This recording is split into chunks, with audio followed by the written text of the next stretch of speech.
అప్పుడు గుర్తుంది కదా, అనంత పద్మనాభ స్వామి ఆలయం కేరళలో నేలమాళిగ తీయాలంటే అక్కడ నాగబంధం పెట్టారంటూ దాని మీద చాలా పెద్ద చర్చలు చాలా పెద్ద పూజలు చేశాక అది ఓపెన్ చేశారు, ఎంతన్నది కౌంట్ వేశారు. మొన్న ఒరిస్సాలో పూరికి సంబంధించి కూడా అక్కడ నాగబంధం ఉందన్నారు. కాకపోతే నాగబంధం అక్కడ పాములు వాళ్ళని పట్టే వాళ్ళని ఆడని కూడా పట్టుకొచ్చారంటే అదేమీ లేదని చెప్పారు. అయితే ఇప్పుడు ఇట్లాంటి నాగబంధం అన్నటువంటి చర్చ ఆంధ్రప్రదేశ్లోనే వచ్చింది.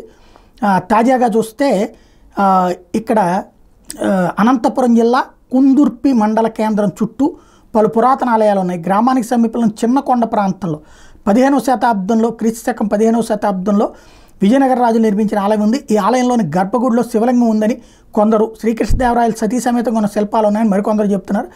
ఆలయంలోని ఒక గది ముఖ ద్వారానికి నాగబంధం ఉండటం ఇప్పుడు సర్వత్రా ఆసక్తి రేకెత్తిస్తుంది. దీంతో గదిలో విలువైన భారీ సంపద ఉంటుందని గ్రామస్తులు అనుమానిస్తున్నారు.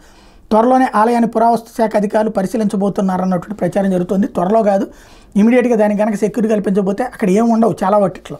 కానీ ఈలో పగలగొట్టేసి ఆక్రమించుకోవాలి, లేకపోతే అక్కడ ఏ ఉంటాయని చూసేవాళ్ళు బోల్డ్ అంతమంది ఉంటారు.